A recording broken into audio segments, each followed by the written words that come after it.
21. Joe Biden still sucks. Here's Mark Petrino. Here's Mark Petrino, and we got something great for you today. Go ahead, Well, Mark. I think the great news is that Biden is done, man. So Completely cooked. it's over for him. It is over. Let me see if we can find some news on that. But I was why the Chuck Grassley put that thing out. Let's see. I guess I can. Listen now, and there's a difference right there. I think Chuck is almost 90 years old, but you know something? Chuck could walk circles around the both of us. That's a smart cat. He knows exactly what he's doing.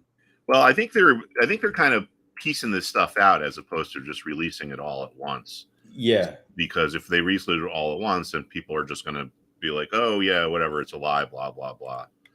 Um, oh, look at this! It's on CNN. Wow, with about unverified. All right, so they're going to say White House says claims are debunked. All right, well they're still putting their spin on it, but it's actually in their news. I want to see what. I wonder how long Grassley's known Biden was just an absolute corrupt piece of trash. Oh, probably for decades. I would think easily. And he's finally getting to say it. Yeah, I mean, listen, dude, let me tell you something. Um, I graduated high school in 1987, and I remember that's my first memory of Joe Biden. And he was running for office, and then he got kicked out or he had to jump out of the race because he got caught plagiarizing speeches and lying about his standing in law school. So this is a guy that's just been an entire career. He's just gotten away with so much. My brother's like, the guy is the senator from like a really small state. No one's ever really questioned him. How many people actually voted for him to be senator? Like 50,000. Yeah, And maybe. yeah, I mean, it's like, it's so self evident. It's just hard to believe people can't understand this. It's just the very first one of the very first things Biden does when he comes into office is he prevents Congress from being able to see suspicious activity reports.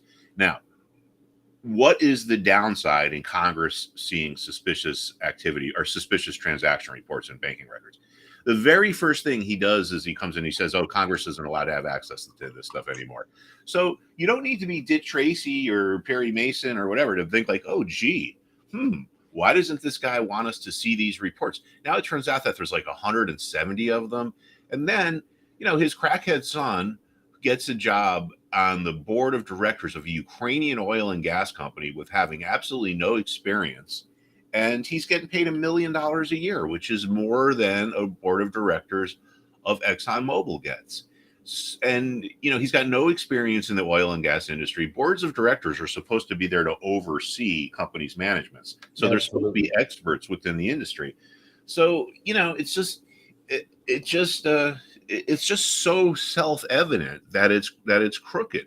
And then you get these guys, this stupid ass God, this Anthony Blinken, and let me. I just wanted to see something here. And then you got this Pete Buttigieg.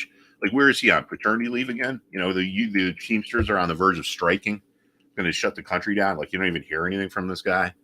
Um, I mean, listen, if you wanted to ruin America, he has the perfect cabinet. He has, like Nancy Pelosi said, he's the perfect president for this moment in history. And I'm going to tell you something. Nancy's slick. Now, out of all of them, Nancy walks out of there the slickest. She may bust the gates of hell open, but she's the slickest of all of them. yeah, she's smart. Absolutely. I just want to see I something wouldn't here if want we to can fight her find in a this. Sicilian death match. I just want to look at this info. Now look at these idiots. Okay, I mean they're there because it's a war. Okay, this was like right when the war started. Actually, it was like last April. Yeah. So look at this idiot. Look at that smile on his face. He's got his top buttoned on. He's got his hands at his side.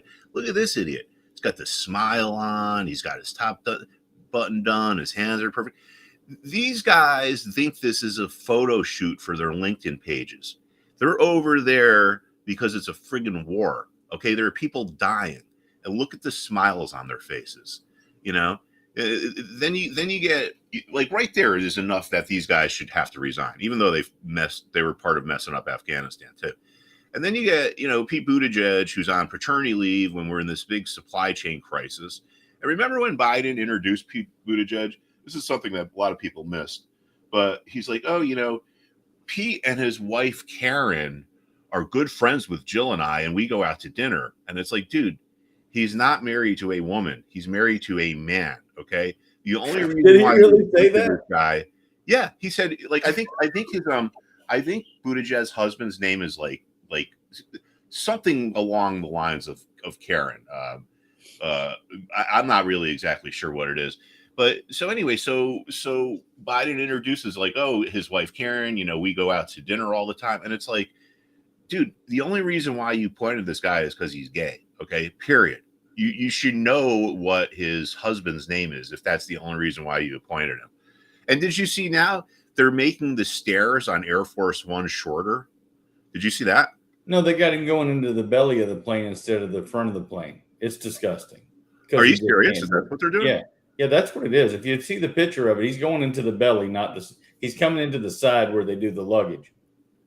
Really? Wow. Yeah.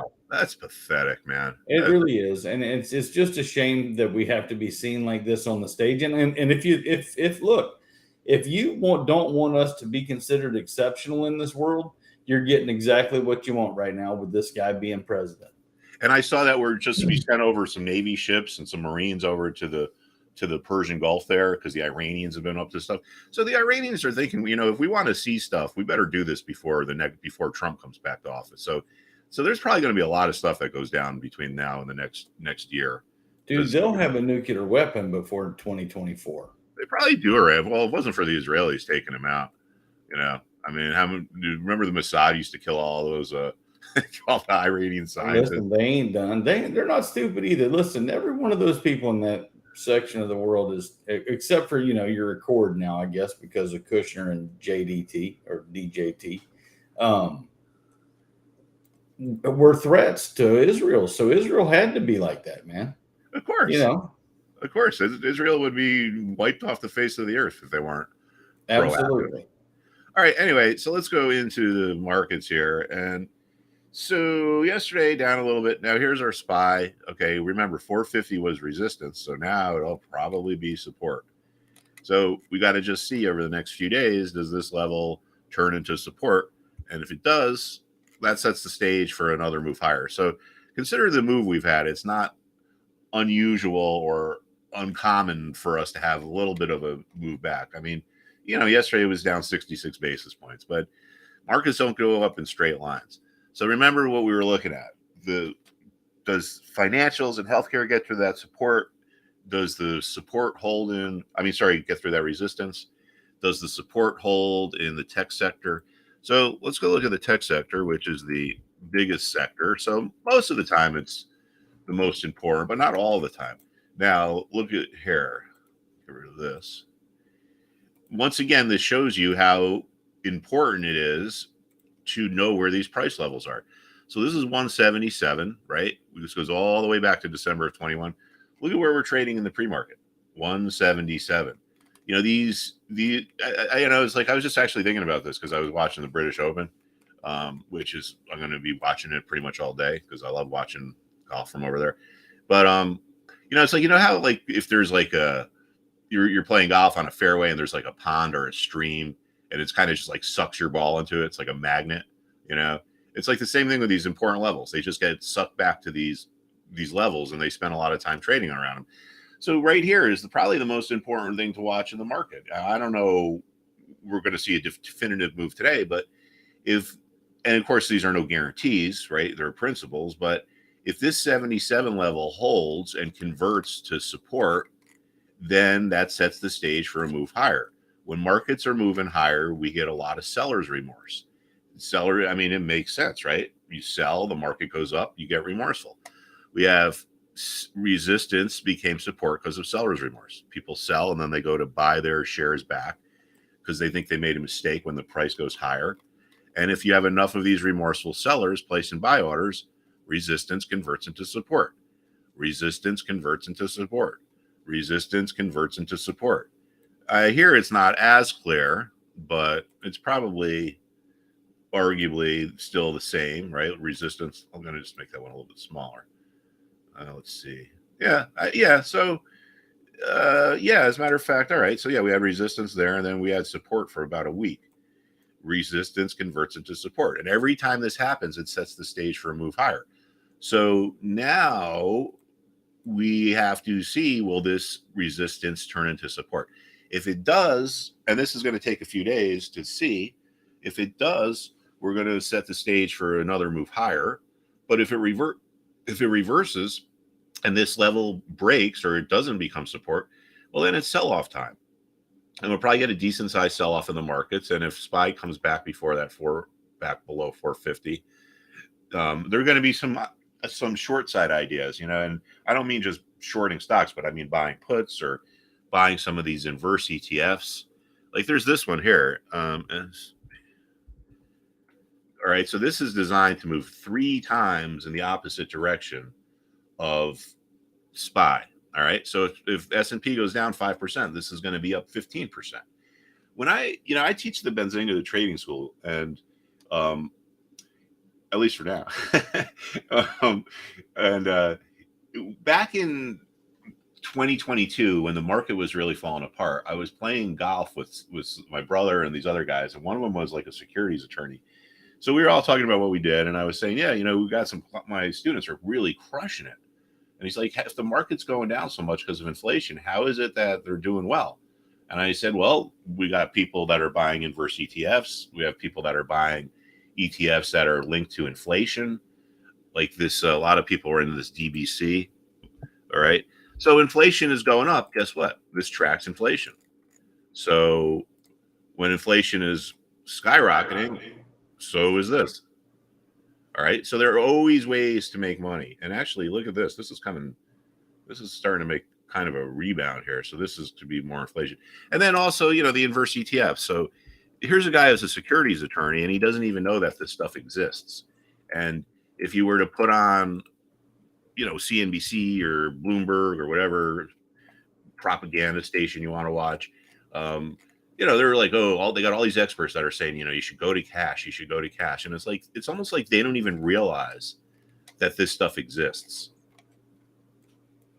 But anyway, if you don't know the depth of the market, Mark, you really don't realize. I mean, if you don't understand all the different ways that you can play this, I mean, if you do, then you really literally could make money any way the market goes all day long, every day, no matter how you do it. Absolutely. There's always opportunities. And I think that in my opinion, it's easier to make money on the downside because markets just tend to go down faster than they go up. Not always, but that tends to be the, that's the tendency. All right. So anyway, here's what we got to watch in the tech sector. Does this support hold? If this support starts to give way at the same time as, go to financials, I guess. Right. So we can see here we're testing. Okay. That's the term that's like trader talk.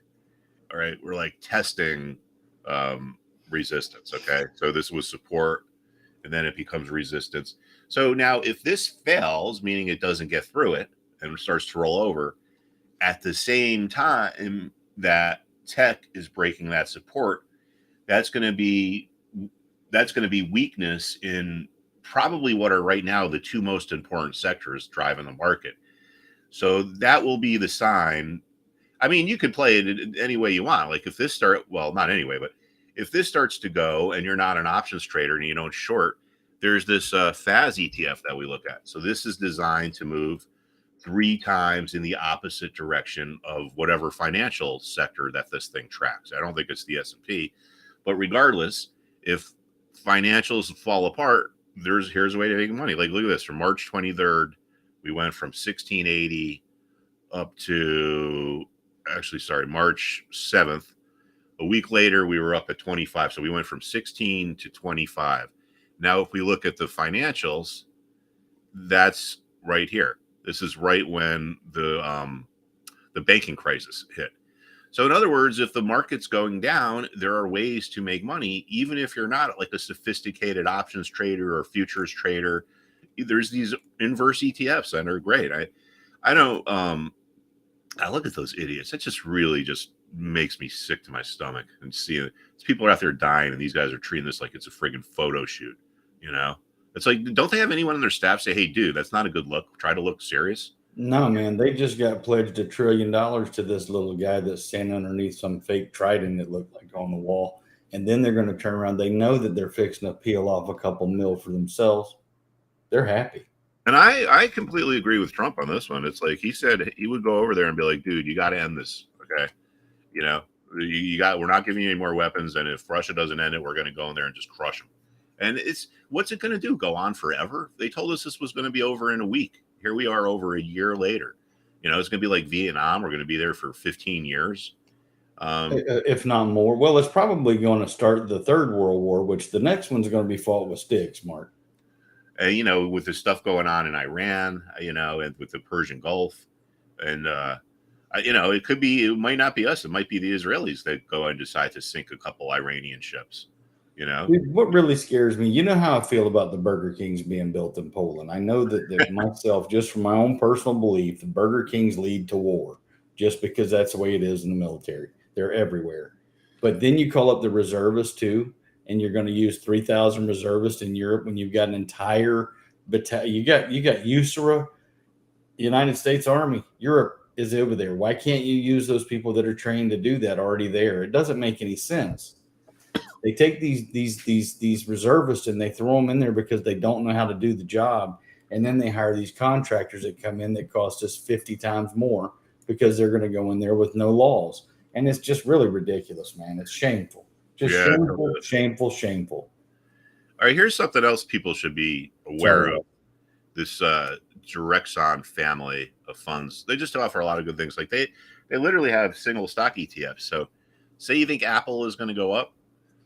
And well, if Apple goes up, this AAPU goes up by 1.5 times as much. So in other words, if Apple goes up 10%, this will go up 15%.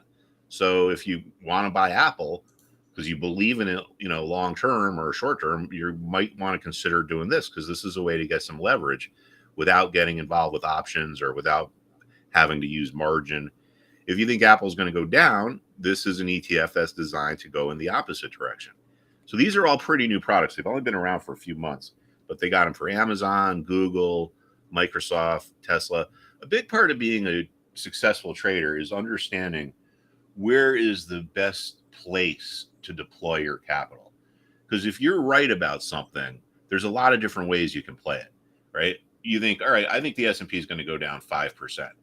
Well, depending on your strategy, depending on your risk tolerance, you should think, you know, I mean, that's going to be factor in too, but you should say, all right, well, I think the S&P is going to go down by 5%. So I'm going to deploy 5% of the capital that I'm trading to that idea. So you could put 5% of your money into one of those inverse ETFs. Or if you're really want to be aggressive and you're really confident that the move is going to go lower or that you're going to be right, well, think about buying options on a leveraged ETF. I mean, you would just absolutely crush it. You know, you buy an option on something that's going to go up 3 times as much as the market goes down. So you buy an ETF that goes up 15% and you bought options on it. I mean, you could like triple or, you know, quadruple or whatever the word is. Quadruple. So it's instead of just like firing money at an idea, you got to kind of think about it. And then you also got to think about this, right? If you put 5% of your capital into this short idea, the S&P going down, well, if you put 5% into the options and you're wrong, you're going to lose that 5%. Whereas you put 5% into, say, an inverse ETF and it doesn't move, well, you're not going to lose any of your capital. So that is something that people just need to think about because all positions are not equal. And you can even like a kind of a really advanced technique that a lot of the big funds do. And it requires a lot of leverage. So it's only really done by some of the really big funds is they weight their portfolios by risk, right? The most common way to weight a portfolio is by percentage. You get 50 stocks and you put 2% of your money into each one. But when you weight by risk, you make everything equal by how much you could lose. So say you have a bond position that you think can go down most of all 2%, or if it goes down 2%, you're going to get stopped out. So that's 20 grand. If you have an option position that expires worthless and you lose all your money, well, if you put $20,000 into it, you could lose 20 grand. So the $1 million bond position and then the $20,000 option position, your potential losses are the same. So I think a good way to approach trading is to just not think about how much money you can make, but think about how much money you can lose. Because if you worry about the bad trades, the good trades take care of themselves, right? It's like the golf analogy now that we're watching the British Open.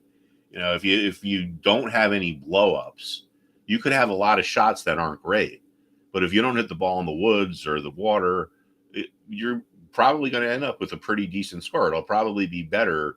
Like everyone who plays golf knows this experience where you play with some people you don't know, and then you're having a few beers afterwards, and the guy, you're adding up your score, and it's like, oh, this guy had an 80 or whatever. I mean, really, to me, that'd be really good because that's way better than I've ever had.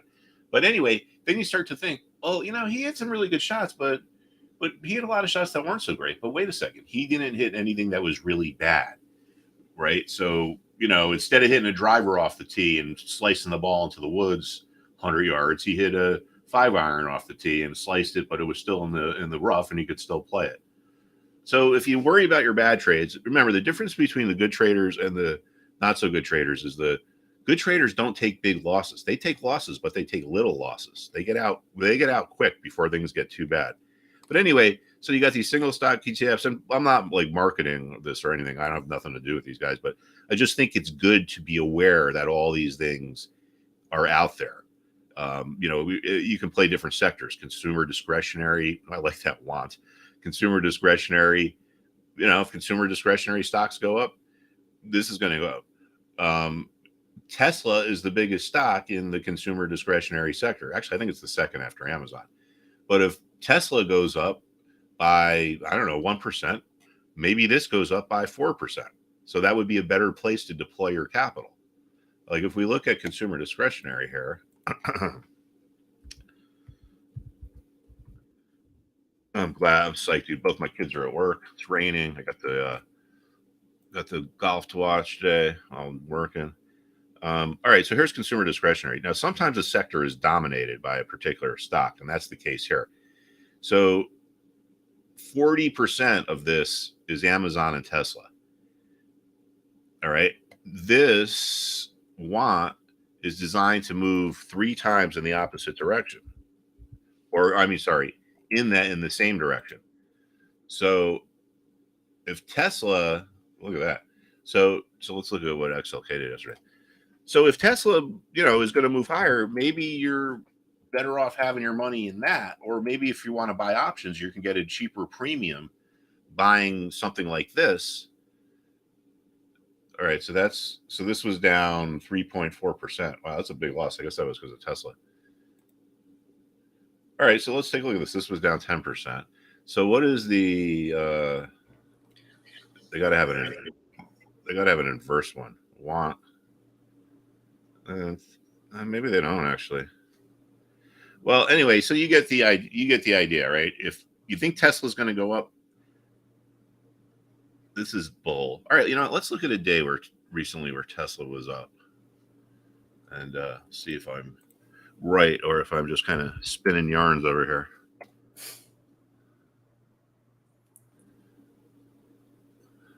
I caught the equilibrium imbalance yesterday on Amazon and bought some calls there at the end of the day, and they look like they're going to be in pretty good shape this morning. All right, we'll take a look at that. All right, so let's just go to this particular day here. This is June 30th. Tesla was up 5.3%.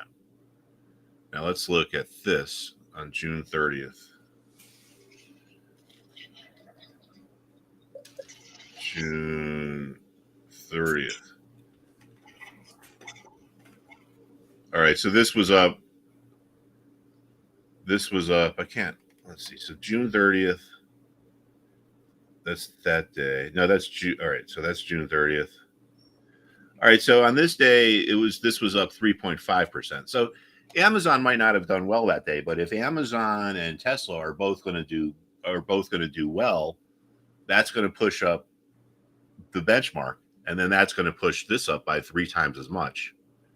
So, it's not a 1-for-1 correlation, but it's just something to think about. You'd have to look, where's my potential price target? If depending on where there's resistance, like if something is right underneath resistance and something else isn't under resistance, you might be better off buying what's not below resistance. But I'm just kind of like brainstorm a little bit to just think about these different ways you can play different things, and it makes sense to think about it, because if you want to buy Apple and you're going to be right, well, why don't you just buy the Apple ETF that's goes up 1.5 times as much? All right, so now let's go to look at that. Actually, we looked at the financials, right? Yeah. Let's look at healthcare. And this was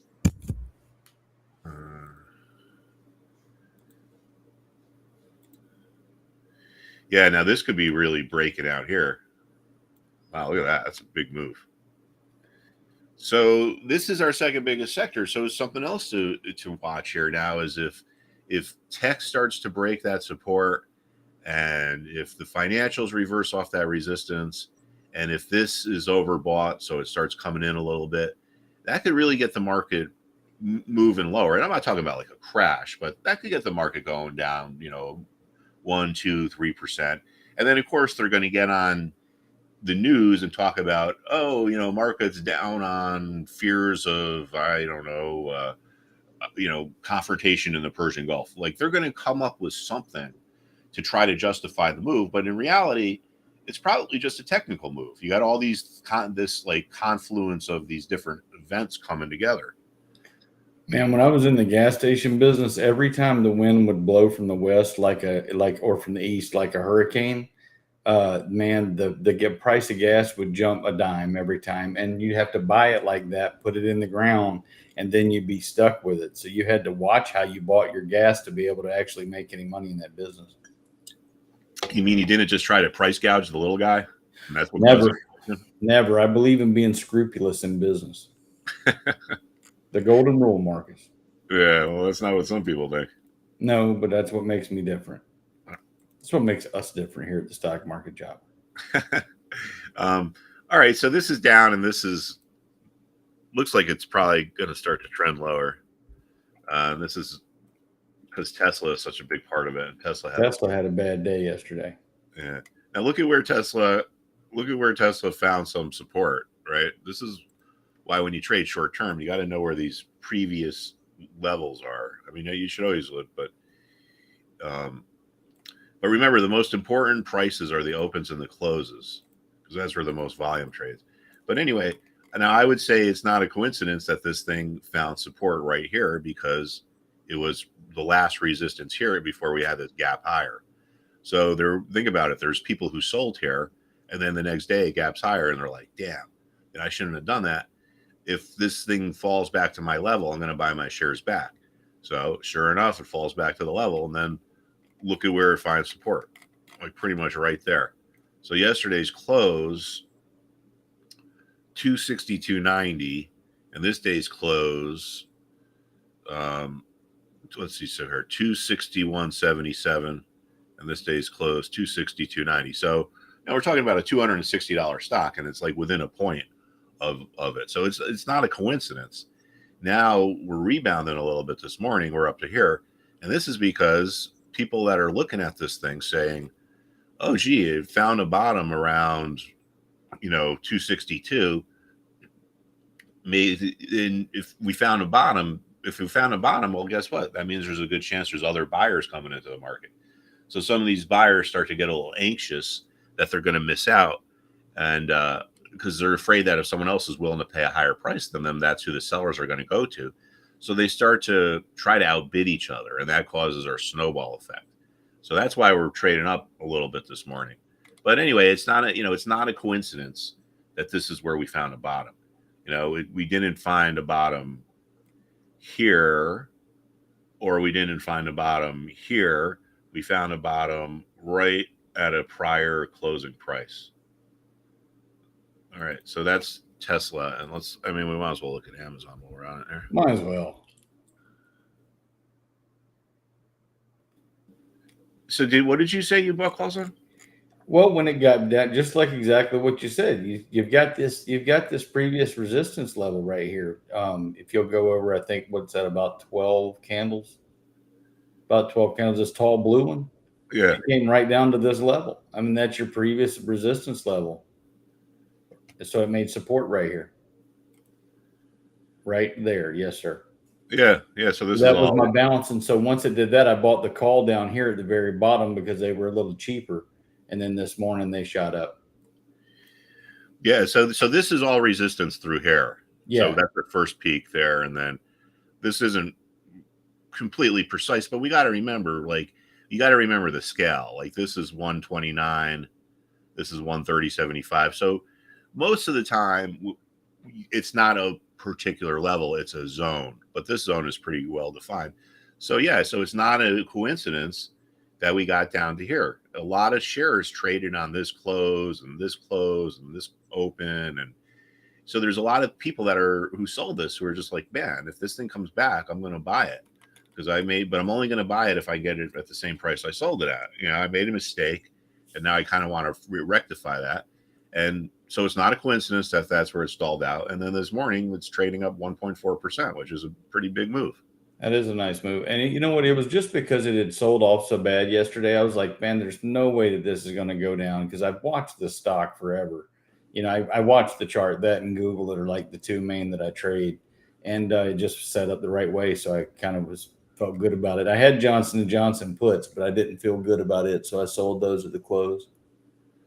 Yeah, sometimes you got to go with your feelings because it's your subconscious is talking to you. You know, maybe you see something, but you're not really sure what it is. Mark, my bail bond business is on the gut only. That's how you run a bail bond business. That and what you said, thinking about your losses more than your gains. And if you do that, then you really have a good, solid chance of being a solid bail bondsman. So if someone jumps bail, do you hire like a bounty hunter to go get him? I'm the bounty hunter, boss. So like, what if they go to like Oklahoma? Would you I go to Oklahoma. I take the one guy that goes with me that we know exactly how we're going to fight with each other, and we go to Oklahoma and we snatch them out of their bed and we take them back to Florida and put them in jail. Wow. Dude, so I've done that so many times. It's not even funny, huh? You can just walk into someone's house? Yeah, well, they broke the law and they're an absconder from justice. Once they fail to appear, you're wanted anywhere in the United States of America. Just because a jurisdiction decides not to arrest that person or send them back to the jurisdiction that they've been arrested in previously or they failed to appear for, doesn't mean they're free of that crime. And the bail bondsman is by law under the Constitution allowed to get them dead or alive. And so they go back to jail when they bond with me. So what if they're staying at one of their friends' houses? You have the right to go into the house without. Yeah, I have to see them. If I see them walk in the door, then I can kick the I can kick the door down and go down and get them. Really? Huh. Yeah. So but I don't do that. You have man. more Listen, authority there's than so many easier ways to do this, dude. Listen, I've caught them at Jiffy stores. I've watched them pull into a Jiffy store at 8:00 on a Tuesday, and I've gone back the next Tuesday and they pulled in on a Tuesday, and I've snatched them out of their car and took them to jail. I've watched them. I paid a girl $20 to pull over with the guy in the car at the stop sign right across the street from my bail bond office and fake like her car was broke. And then me and my homie jumped out of the car and snatched his ass out of the car and walked him right across the street to the jail. And he was a tough one, man. He bounced around. It took me a while to catch him, but it was a while. He was a local kid. Wow. So it sounds like in a lot of ways you got more authority than a cop does. And any rise, I can go in anybody's house without a search warrant because I'm a bail bondsman and it's covered by the Constitution. You can look at that. I don't follow under the purview of the law. I have a contract, not the law. Huh, that's interesting. And the arrest warrant has already been signed by the judge. Exactly, always rise. So that's the way it is. So the judge is issued the warrant when he gives me the failure to appear paperwork. That gives me the right to collect that person and return them back to jail. In any way. Huh, interesting. I'm not searching for anything. If I see that person go into that place, then that person will be arrested. And that is what I am allowed to do. And I've been doing that I've learned how to do it since 1980, but now for 25 years, I've done that myself. All right, Mark, sorry.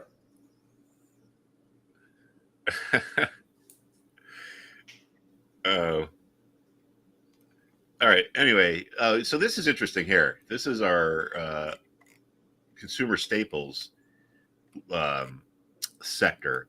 Now, sometimes when this sector acts really strong, it's because it precedes a sell off in the broader markets, because this is what we call your flight to safety, right? These are stocks that are supposed to be considered safe, consumer staples, companies that you need, like medicine or food.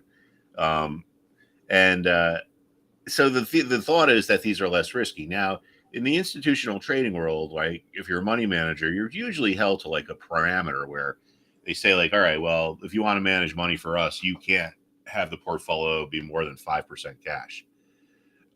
So you can't go to cash even though you think the market's going to go lower. So you sell your stuff that you perceive to be more risky, like your tech stocks, and you go into something that you perceive to be safer, like this. So this could be potentially a bearish sign for the rest of the market, and we could see that we are at like a really important inflection point here, because we got our tech is kind of teetering right on like a tightrope, right? That clear level. Financials are teetering right on a really clear level. If those things start to roll over, there's if the money comes out of those things, it starts to go into here. So when this starts to get a really big jack up here, it could be a sign. It doesn't happen too frequently, but it does happen where you can get this good signal out of really aggressive buying in consumer staples.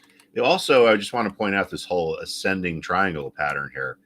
And I don't really talk too much about patterns, but these things I think are worth paying attention to, because when we look at a chart, we have to look at what does it tell us about what does this tell us about supply and demand. Well, this is telling us that we got a bunch of investors who want to sell, who are hanging right out around 74.80, and they're just like, yeah, whatever, man. I'm just going to hang. If the buyer comes to me, I'll sell. But if the buyer doesn't come to me, then I'm okay with missing out. So they just hang out. All right. So that's why whenever we get up to there, we run into resistance. So at the same time, simultaneously, that you have these complacent or passive sellers, as time is going by here, your buyers are becoming more aggressive. That's why these lows are forming at higher levels. So when you have aggressive buyers and complacent sellers, it sets the stage for the market to go higher, regardless of what market you're looking at. Anytime you have really aggressive sellers and buyers and aggressive and complacent sellers, it sets the stage for that. Now, why would we get to resistance and sell off? Well, because there's sellers up here who start to notice the price isn't going any higher, and they're afraid they're going to miss out, so they start to undercut each other. So we get these sell-offs from a psychological thing, not because of whatever they're talking about on the news, the debt ceiling or this or that or the other thing. But now for the buyers, they're not content with waiting, so they try to get ahead of each other before we even get there. So that causes the low to form at a higher level than the previous low. So ascending triangles and the descending triangle is the opposite. They're pretty, I think they're effective patterns and they're worth paying attention to. Let's take a look at the utility sector.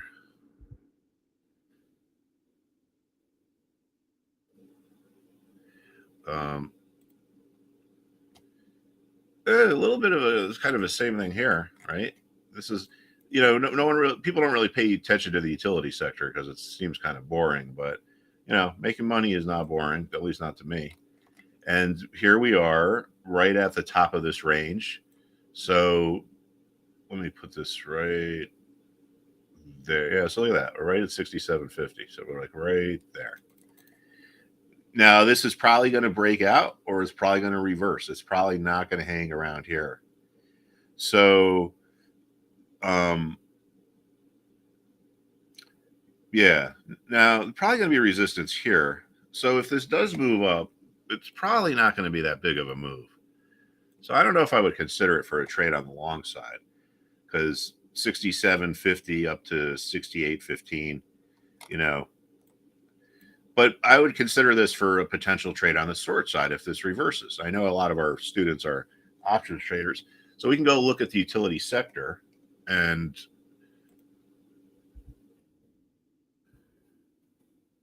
see what companies are in it.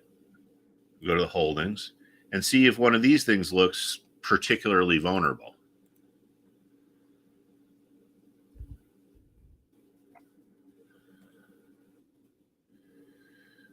Yeah, now that's a really big move there. Wow. This might give back a little. I mean, this is, look at this. If I look back on the chart, this is the biggest move I've seen since there. All right, but just for time's sake, let's just keep moving on here. SO. Got to cut out a little early this morning because I got a 9 o'clock meeting I got to get ready for.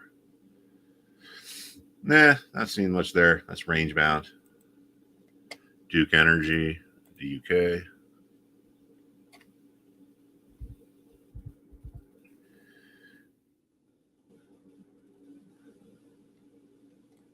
Huh. I don't see anything there.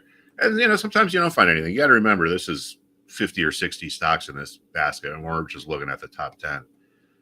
Let's look at American Electric Power.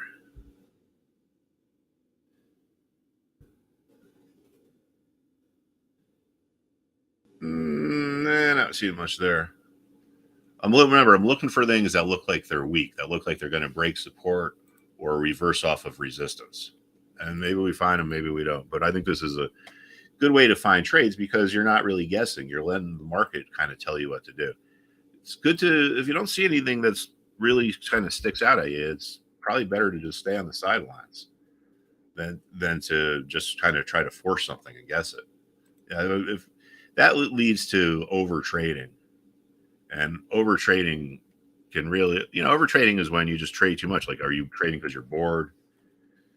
All right, so this looks like a potential reversal candidate here. See, we're overbought. Let's type in the Bollinger Bands here. Bollinger Bands. I like using these. They're pretty effective, and I would recommend that you at least take a look at them. When it comes to these indicators, a lot of them are different ways of measuring the same thing. So your best bet is to just master like 2 or 3 of them, as opposed to trying to learn like all 50 different ones. And there's no one that's better than the other. You got to kind of do what fits your personality or your eye. Now, these Bollinger Bands are 2 standard deviations above the 20-day moving average, or above and below. And statistics suggest that it's actually, we're up to here now. 95% of trading should come within 2 standard deviations of the mean. So this is extremely overbought. That's where we're trading now. If I go back through history, I mean, this looks, but based on this oscillator, this is the most overbought that this thing has been in years and years and years. So I wonder why people are piling into this. This could also be a kind of a flight to safety type thing. But this is something I would have on the radar screen for a potential reversal. I would think that there's probably going to be some resistance around there, around 98.50. So we're only a point away. But that's a good way of finding an idea. If the sector turns around and comes in, well, then this is going to probably move on a percentage basis even more.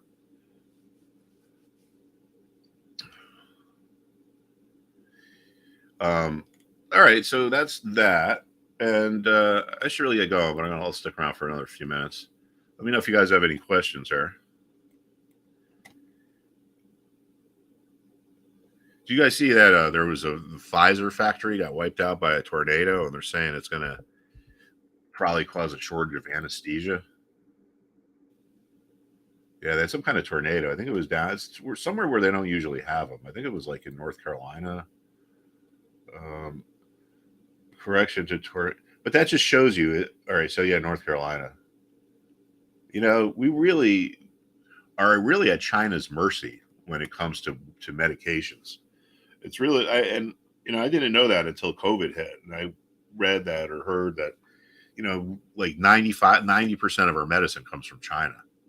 So, we better start bringing some of this stuff home and doing it here. All right, let's go see. China's lost decade, blah, blah, blah. Russian boost rates. All rise. I've been doing this a very long time, and I do not have to have a search warrant. I can do whatever I want because I am a licensed bail agent. That person has broken a contract with me. They broke the law by refusing to go to court for the judge, right?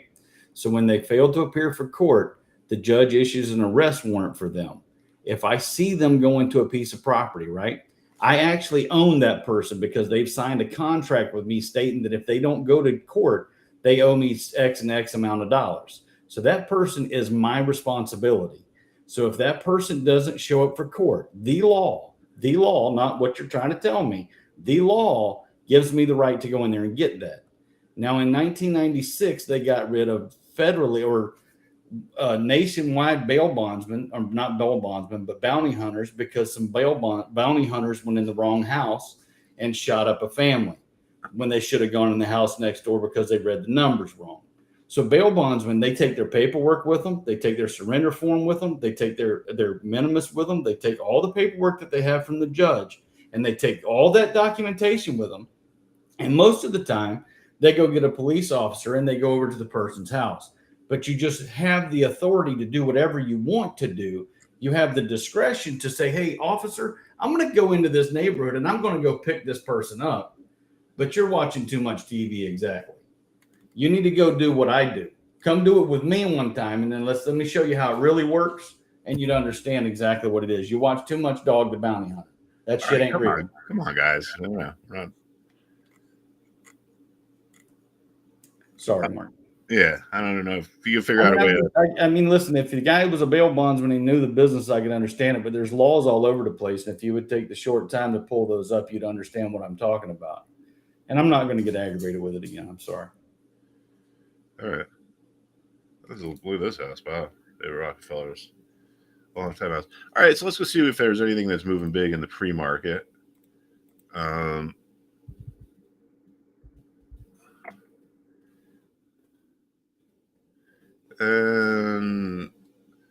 let's see. We're going to go to the markets.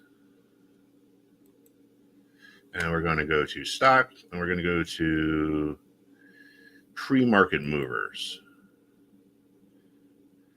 All right, so now we can see something like this, right? It's up 50%.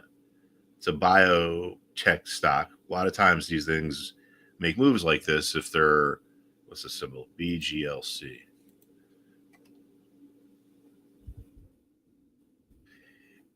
Because they have some kind of, passed some kind of a trial. All right, let's just take a look at this. Not that I'm suggesting you do anything on it. All right, so here's our Bollinger Bands. We got above them, and then we came right back in. I don't know why it's up this morning, but like I said, it's probably on some kind of news. And they don't even have anything showing here. All right, let's see what the next one is. Fresh Tracks Therapeutics. So this is like a penny stock. So I kind of stay away from these little penny stocks when it comes to just trading. Livewire Group. Let's see what that is. LVWR. LVWR.